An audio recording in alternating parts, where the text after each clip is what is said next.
SOS, your vote counts. I just went to vote.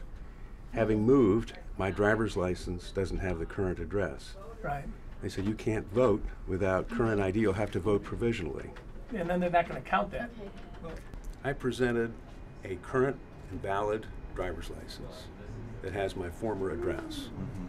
Under the voter ID directive and under the statute, that is sufficient to vote a regular ballot. It's not a problem.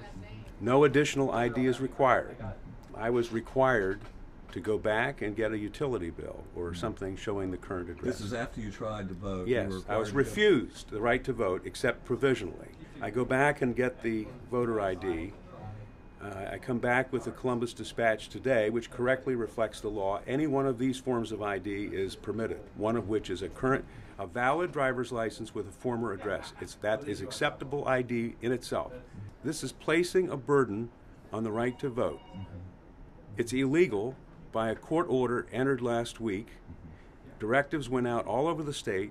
I said, who is giving this erroneous advice? This was our training, and it came in a phone call from the Board of Elections.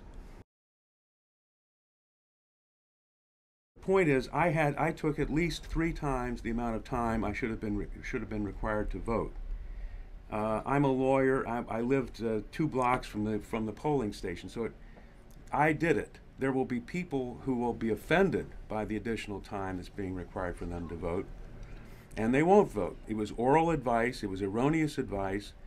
They are suppressing the vote, and it's a major problem. I'm very concerned that there will be a repeat in a different tactics, but a repeat of 2004 in the sense that there will be targeted voter suppression aimed at African American urban precincts as well as college students in liberal college communities. This doesn't happen in rural Republican counties. This happens in urban counties, and it's aimed at suppressing the Democratic vote.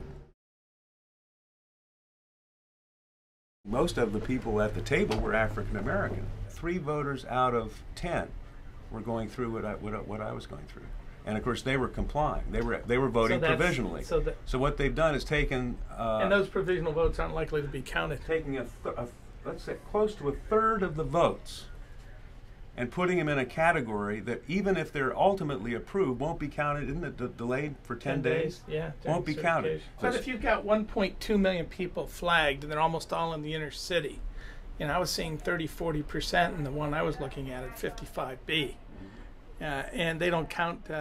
It all could come down to the percentage of the provisional ballots that are going to go uncounted, which are going to be huge.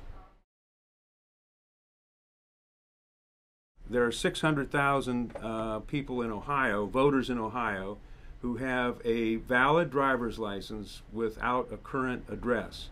That is acceptable as a complete fulfillment of all identification requirement.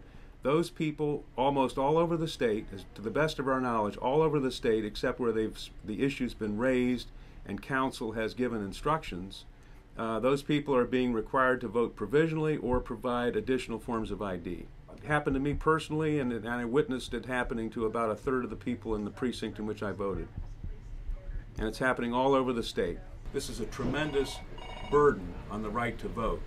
It probably increased the time that I spent voting by at least 3 to 4 or 5, 6 times than what it should. It's a burden on the right to vote, and it's a mistake.